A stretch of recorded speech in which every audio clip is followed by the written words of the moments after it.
Shalom. Selamat malam. Shalom, Pak. Selamat malam. Shalom malam. Shalom.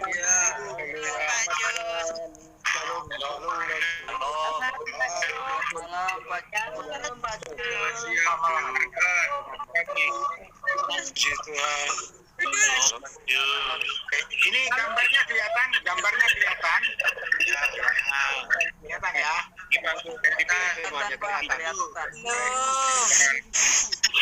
silakan kita mulai.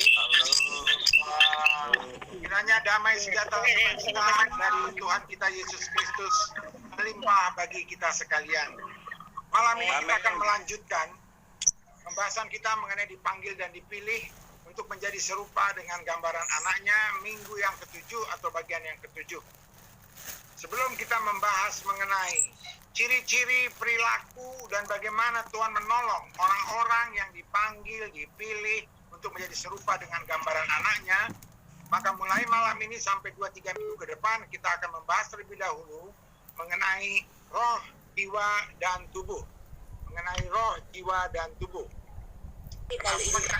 Kenapa kita ingin membahas roh, jiwa, dan tubuh? Karena nanti pada saat kita masuk ke dalam topiknya bagian mengenai ciri-ciri dan perilaku dan bagaimana Tuhan bekerja menolong orang-orang yang dipanggil, dipilihnya untuk menjadi serupa dengan Kristus, kita tidak lagi meraba-raba. Ya, karena nanti Tuhan bekerja dalam roh dan jiwa kita. Sebab itu kita akan dulu memperdalam apa yang dimaksud dengan roh, jiwa, dan tubuh. Saudara dikasih Tuhan, manusia itu terdiri dari 3 bagian, yaitu roh, jiwa, dan tubuh. Ini gambar ini bukan menunjukkan bentuknya kayak begini, bukan. Ini hanya sekedar ilustrasi supaya lebih mudah menjelaskannya. Ya, ini sekali lagi, bukan bentuknya manusia kayak begini, lingkaran, bukan. Tapi ini hanya ingin menjadikan ilustrasi, gambaran, hanya untuk menjelaskan supaya lebih mudah. Karena dalam firman Tuhan selalu dikatakan roh itu adalah dalam bahasa Inggrisnya inward part, bagian paling dalam. Ya. Jadi maka kami berikan gambarannya roh itu di dalam. Ada roh, jiwa, dan tubuh. Nah, bahasa aslinya, baik bahasa Ibrani atau bahasa Yunani, soal roh, jiwa, dan tubuh kita akan bahas sambil berjalan sesuai dengan firman yang akan kita bahas. Roh itu yang sering juga dikatakan orang batin. Ya. Roh itu batin, tempat hati nurani. Bukan hati ya, tapi nurani sebenarnya. Tapi orang Indonesia sering menyambungkannya menjadi hati nurani. Jadi yang dimaksud sini adalah nurani sebenarnya ya, nurani yang ada dalam roh itu. Sedangkan jiwa itu terdiri dari pikiran dan hati. Di mana dalam pikiran itu ada akal budi. Di dalam hati itu ada keinginan dan perasaan. Dan komponen yang terluar yaitu adalah tubuh. Itulah fisik kita, ya panca indera kita. Tubuh itulah yang berinteraksi dengan alam di luar kita. Sementara yang berinteraksi dengan Tuhan itu adalah roh. Kita akan bahas firman-Nya bagaimana. Nah, di antara roh dan tubuh itulah ada jiwa. Jiwa itu bisa berperan mengendalikan hidup kita, atau sebaliknya jiwa itu dikendalikan oleh roh. Itu akan kita bahas. Nah, orang-orang yang jauh dari Tuhan, semakin jauh dari Tuhan, semakin dia tidak mendengar nuraninya. Semakin tidak mendengar nuraninya, rohnya tidak didengarkannya lagi. Semakin jauh dia dari Tuhan. Nanti kita akan lihat bagaimana contohnya. Saudara-saudara dikasih Tuhan, di Alkitab yang jelas-jelas menunjukkan adanya komponen manusia dari roh, jiwa, dan tubuh, itu disampaikan oleh Rasul Paulus. Disampaikan kepada siapa? Kepada jemaat di Tesalonika. Ini disampaikan oleh Rasul Paulus kepada jemaat di Tesalonika. Nah, siapa itu jemaat Tesalonika? Siapa itu jemaat Tesalonika? Mari kita lihat. Di dalam 1 Tesalonika, surat Rasul Paulus kepada jemaat Tesalonika dalam 1 Tesalonika, dikatakan jelas bahwa jemaat Tesalonika itu adalah orang-orang yang beriman kepada Kristus, beriman kepada Yesus. Dan dalam kehidupannya mereka selalu melakukan usahanya dengan penuh kasih. Mereka tekun dalam pengharapan. Jadi, jemaat Tesalonika ini sudah lengkap. Ada iman, ada pengharapan, ada kasih. Dan inilah contohnya disampaikan juga oleh Rasul Paulus kepada jemaat di Korintus. Maka inilah yang paling penting terakhir, iman, pengharapan, dan kasih. Dan antara ketiganya yang paling penting adalah kasih. Itu disampaikan Rasul Paulus kepada jemaat Korintus. Tapi sementara di jemaat Tesalonika, mereka sudah menghidupi ini. Mereka sudah beriman kepada Yesus. Mereka sudah melakukan kasih, pengharapan, tekun dengan pengharapan. Bahkan lebih dari itu, mereka menjadi penurut Tuhan atau taat. Walaupun mereka dalam penindasan berat, mereka tetap menerima firman itu dengan sukacita. Itu ada ayat-ayat dari sini ya. Nah, kalau bapak-bapak mau merenungkannya nanti setelah acara silakan bisa dibaca 1 Tesalonika itu. Dan kehidupan mereka seperti itulah menjadi teladan, ya, teladan bagi jemaat-jemaat di Makedonia dan di Akaya. Rasul Paulus menunjukkan kenapa jemaat Tesalonika ini seperti ini kualitasnya. Kenapa? Disampaikan dalam 1 Tesalonika 1 ayat 4. Hal ini terjadi karena dari semula Allah telah memilih mereka untuk diselamatkan di dalam roh yang menguduskan mereka. Sudah dari semula mereka dipilih. Itu sebabnya mereka dikasihi Allah. Mereka juga menerima firman dengan sukacita karena dikerjakan oleh Roh Kudus. Itu dalam surat 1 Tesalonika. Tetapi jemaat Tesalonika ini tidak stagnan, tidak statis. Dia berkembang, bertumbuh. Makanya di dalam surat Tesalonika 2 Tesalonika, surat Rasul Paulus ke jemaat Tesalonika yang nomor 2 Tesalonika, dia menjelaskan Rasul Paulus bagaimana pertumbuhan jemaat di Tesalonika. Dikatakan apa? Iman mereka makin bertambah. Kasih mereka semakin kuat. Mereka malah lebih tabah dalam aniaya dan penindasan. Makanya Rasul Paulus katakan mereka layak menjadi warga kerajaan Allah. Dan kalau sebelumnya kehidupan mereka menjadi teladan bagi jemaat di Makedonia dan di Akaya, sekarang menjadi teladan untuk banyak orang percaya.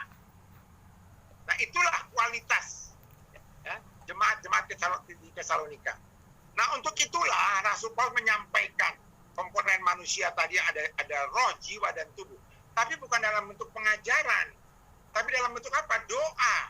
Nah, karena kualitas jemaat Tesalonika sedemikian rupa, Rasul Paulus berdoa kepada Bapa di sorga. Dia berdoa. Dia katakan apa? Semoga Allah damai sejahtera menguduskan kamu. Jadi, Rasul Paulus memohon kepada Bapa, kiranya Allah damai sejahtera, itu yang turun tangan langsung menguduskan kamu. Siapa kamu itu? Pribadi lepas pribadi, seluruh jemaat di Tesalonika. Itu permohonan pertama, supaya Allah damai sejahtera menguduskan mereka. Yang kedua apa? Semoga roh, jiwa, tubuh. Lihat urutannya. Dari roh, jiwa, tubuh. Terpelihara, karena bentuknya ini adalah pasif. Jadi dia bermohon kepada Allah agar Allah damai sejahtera yang melakukan pemeliharaan. Jadi roh, jiwa, tubuh jemaat di Tesalonika itu dipelihara sempurna oleh Allah damai sejahtera dengan tidak bercacat sampai pada kedatangan Yesus Kristus Tuhan kita. Karena pada saat Yesus datang nanti, semuanya dalam kondisi sempurna, karena Yesus dalam kondisi sempurna. Jadi siapa yang bersama Yesus harus sempurna. Tapi manusia yang tidak sempurna ini tidak bisa melakukan apapun juga untuk menyempurnakan dirinya. Karena manusia sendiri tidak sempurna, bagaimana dia bisa menyempurnakan dirinya?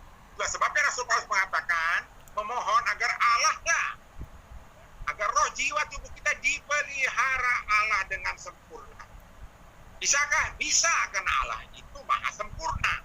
Jadi hanya dialah yang bisa memelihara kita agar kita sempurna, tidak bercacat pada saat nanti menghadap Yesus Tuhan. Di sini kelihatan pesannya Rasul Paulus. Itu dimulai dari yang diminta kepada Allah agar dipelihara, itu yang dimulai apa? Rohnya yang dipelihara duluan. Kenapa urutannya roh, jiwa, tubuh? Ya karena Allah kita adalah roh. Jadi yang pertama kali dipelihara itu adalah rohnya. Jadi kita akan lihat kenapanya juga. Setelah rohnya baru jiwa dan tubuh. Nah, tapi manusia selalu bergeraknya terbalik. Selalu dari tubuh dulu, baru jiwa, baru roh. Contoh, Kalau kebutuhan jasmani kami dipenuhi oleh Tuhan, diberkati Tuhan, pekerjaan kami, kesehatan kami, pendapatan kami, pelayanan kami, jemaatnya banyak, gerejanya, gedungnya bagus, semuanya tidak ada masalah, maka jiwa kami akan tenang, pikiran kami akan tenang, hati kami akan bahagia dan tentram.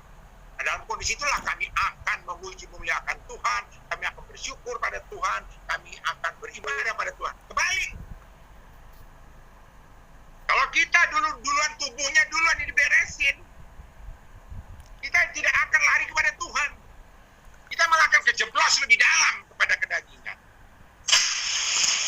Itu sebabnya Rasul Paulus katakan, yang diminta kepada Allah untuk dipelihara dengan sempurna, pertama urutannya adalah roh. Karena kalau roh itu sudah disempurnakan, dipelihara dengan sempurna, maka roh itulah akan mengendalikan jiwa kita. Barulah jiwa kita yang akan mengendalikan tubuh kita. Jadi urutannya jangan dibalik, karena manusia suka sekali membalik ini. Ya. Urutannya jelas, dari roh, jiwa, dan tubuh. Nah, saudara dikasih Tuhan, memang saat manusia diciptakan oleh Tuhan, jelas terlihat ya, bahwa tubuh jiwa itu tidak ada artinya sebelum ada roh. Mari kita lihat dalam Kejadian 2 ayat 7. Kejadian 2 ayat 7 mengatakan begini. Ketika itulah Tuhan Allah. Dalam bahasa Ibrani-nya Tuhan itu Yehova, sifatnya adalah Esa, singular ya. Lord bahasa Inggrisnya. Sedangkan Allah itu Elohim ya, bentuknya jamak ya, God. Dikatakan Tuhan Allah, kita tidak akan membahas dulu kenapa Tuhan itu Esa sementara Allah itu jamak gitu ya. Kita tidak sedang membahas itu. Nanti di topik-topik berikutnya kita akan membahas mengenai Allah Tritunggal, tapi tidak dalam topik dipanggil dipilih. Ketika itulah Tuhan Allah membentuk manusia. Dalam bahasa Ibrani-nya manusia itu adalah Adam.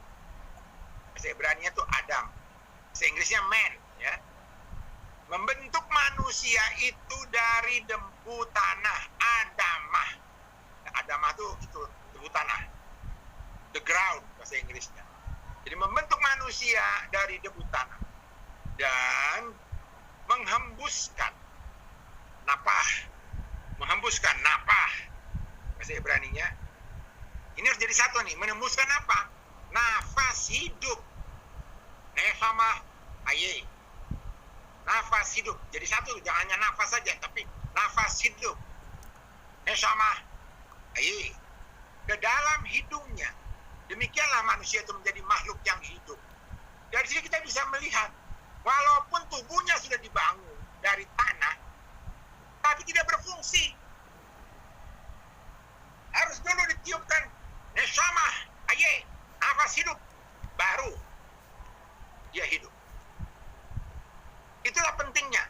Nah, saudara dikasih Tuhan, jangan kita menginterpretasikan atau membayangkan itu Allah meniupkan melalui hidungnya, itu seperti seolah ada ada angin masuk ke hidung kita gitu ya. Itu rohnya kayak angin masuk ya. Enggak seperti itu. Ini hanya interpretasinya Musa. Musa menggambarkannya. Sebenarnya bukan ditiupkan, jangan dibayangkan seolah ada sesuatu di depan kita yang meniupkan ke hidung kita, karena banyak kita orang yang menjelaskan seperti itu. Ini hanya gambaran dari Musa. Jadi jangan, karena Allah itu roh ya. Roh itu bukan angin. Ya. Tapi ada orang yang menjelaskannya jadi anginnya masuk, karena kita kalau nafas udara itu oksigen itu kan kalau dari mulut ada apa namanya, kayak ada anginnya gitu loh. Jangan dianggap roh itu kayak angin gitu ya.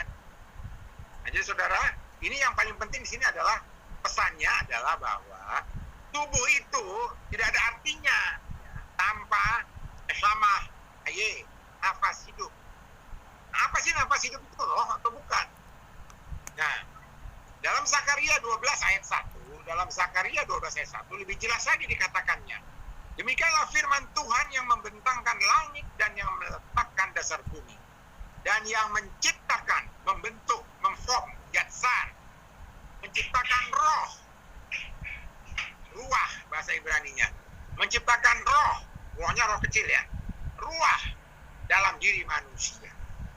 Jadi Zakaria menjelaskan roh itu yang ciptakan Tuhan ke dalam diri manusia sehingga manusia itu hidup. Itulah yang dikatakan Musa Neshamah. Lebih jauh lagi pengkhotbah menjelaskan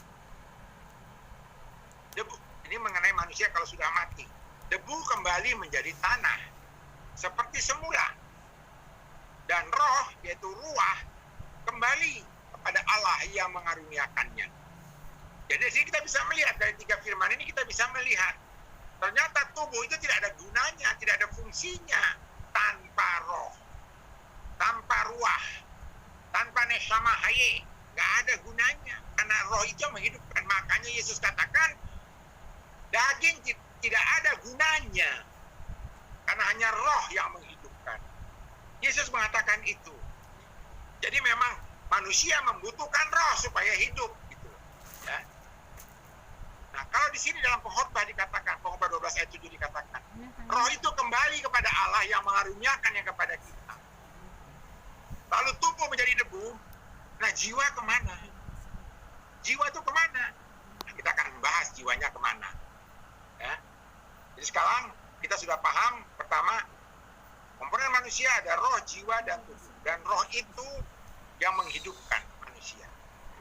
Malam ini, kita juga akan membahas.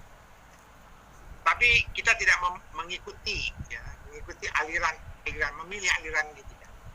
Saat ini di dunia ini ada 2 aliran ya, mengenai komponen manusia itu. Ada yang dikotomi, dikotomi, yaitu manusia terdiri dari 2 aspek. Aspek materi yaitu tubuh, dan aspek non materi yaitu roh dan jiwa menjadi satu. Sementara sementara penganut trikotomi, tri itu 3, mengatakan manusia itu terdiri dari aspek materi yaitu tubuh, tapi aspek non materinya itu ada 2, yaitu apa? Roh dan jiwa itu terpisah.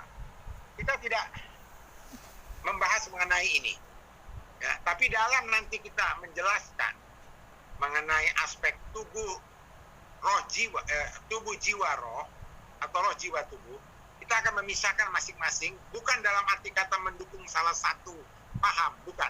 Tapi supaya lebih mudah menjelaskannya, apa fungsi roh, apa fungsi jiwa, apa fungsi tubuh. Nah, jadi jangan dipertanyakan nanti, Pak Jo ikut yang mana? Ikut dikotomi atau trikotomi? Saya nggak ikut dua-duanya. Saya ikut Alkitab aja, ikut Yesus. Hanya dalam menjelaskan, saya akan merinci tiap tubuh, jiwa, roh seperti apa. Ya. Nah, kita akan mulai malam ini dengan membahas mengenai roh. Bahasa Inggrisnya spirit, bahasa Ibraninya ruah, bahasa Yunaninya pneuma. Tergantung bagaimana pemakaiannya sesuai dengan perjanjian lama kah? Kalau perjanjian lama, karena bahasa Ibrani, dia akan mengatakannya ruah. Kalau perjanjian baru, karena ditulis dalam bahasa Yunani, maka dia akan menulisnya pneuma. Nah, selain roh itu yang membuat hidup, apalagi fungsi roh itu? Apalagi fungsi roh itu? Nah, ada 5 hal penting yang kita akan bahas malam ini fungsi roh itu.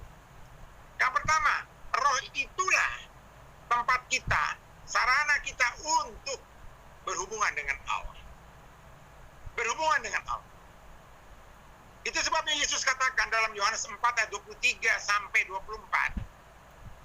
Dikatakannya, tetapi saatnya akan datang, dan sudah tiba sekarang, bahwa penyembah-penyembah benar akan menyembah Bapa, jadi berkomunikasi dengan Bapa dalam roh dan kebenaran.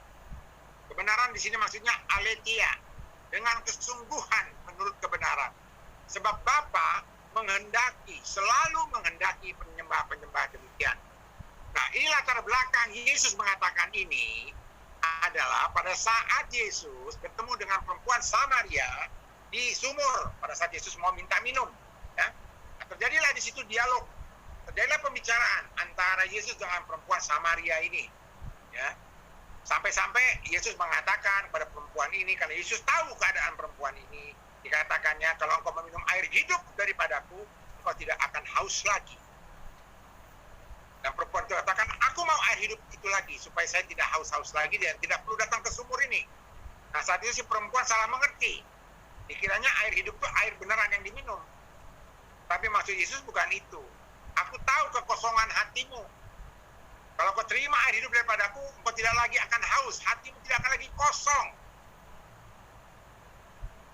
Karena Yesus tahu ini perempuan hatinya kosong, karena dia berkali-kali punya laki-laki tapi tidak pernah jadi suaminya. Ya. Yesus tahu keadaan perempuan ini yang hidupnya jadi amoral, karena tidak ada kepuasan batin yang dia bisa dapat. Ya. Nah, saat Yesus menjelaskan itu kepadanya, bukan saja mengenai air hidup, tapi mengenai keadaan perempuan ini, perempuan itu kaget, malulah misalnya, ketahuan aibnya. Lalu perempuan ini mengalihkan topiknya, tiba-tiba mengalihkan topiknya. Apa topiknya? Dia bertanya pada Yesus, di manakah menyembah Allah yang benar? Di gunung Gerizim kah? Atau di bait Allah di Yerusalem? Kenapa? Karena bagi orang Yahudi, sesuai dengan Ulangan 11 ayat 29 dan Yosua 8 ayat 33, gunung Gerizim itulah, disitulah Allah memberkati Israel. Disitulah orang-orang Israel berhubungan dengan Allah. Nah, si perempuan ini bertanya, di mana yang benar? Di mana saya yang benar kalau mau menyembah Allah itu? Ya, walaupun keluar dari topik yang disampaikan Yesus mengenai air hidup, mengenai hidup, jangan lagi hidup seperti dia sekarang yang laki-laki rekreasi. Tapi Yesus tetap menjawab pertanyaan. Nah, dia jawablah pertanyaannya, yaitu tadi ayat 23 tadi.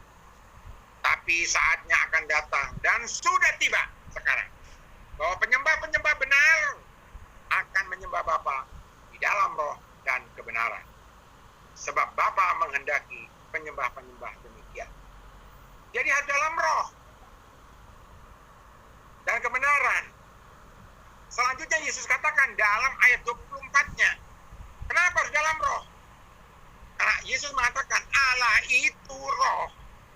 Dan barang siapa menyembah dia harus menyembahnya dalam roh dan kebenaran. Roh itu ya berhubungan dengan roh. Nah, ini yang banyak juga jemaat-jemaat orang percaya kurang paham. Bagaimana ya saya menyembah dalam roh? Kita bisa bertanya pada diri kita sendiri. Bagaimana sih? Yang saya tahu menyembah itu adalah dengan ada yang dengan berlutut atau dengan suara ini dengan hati dengan apa padahal nggak ada dikatakan di sini menyembah dalam hati atau dengan hati, tidak. Itu di topik dalam kebenaran dengan kesungguhan. Nah, tadi dia sudah diartikan kan kebenaran yang dimaksud sini adalah kesungguhan menurut kebenaran. Aletheia. Nah, dengan sungguh-sungguh mungkin kita bisa konsentrasi penuh dengan sungguh-sungguh. Benar-benar kita mau bisa dengan sungguh-sungguh dan menyembah dengan benar. Tapi bagaimana kalau dengan dalam roh itu, bagaimana dalam roh? Nah, orang-orang yang tidak pernah hidup dalam roh, ya makin bingung gitu loh. Nah, tugas kita semua hamba Tuhan untuk bisa menjelaskan kepada jemaat bagaimana sih yang namanya dalam roh itu bagaimana. Nah, akan sangat sedih kalau sampai kita tidak bisa juga gitu loh. Karena kita sendiri masih bingung juga bagaimana sih dalam roh itu kayak apa. Kalau dengan mulut gampang, dengan bibir gampang, tinggal puji Tuhan, haleluya, itu dari mulut. Gerakan tangan, angkat tangan, bisa. Pikiran, Tuhan, hanya untuk Kau Tuhan, itu bisa. Keinginan hati, iya Tuhan, kalau dengan roh itu bagaimana? Nah, ini yang kita mau belajar malam. Bagaimana sih dalam roh itu? Karena kita harus membiasakan diri. Bisakah saya berusaha? Bisakah saya berusaha? Gitu.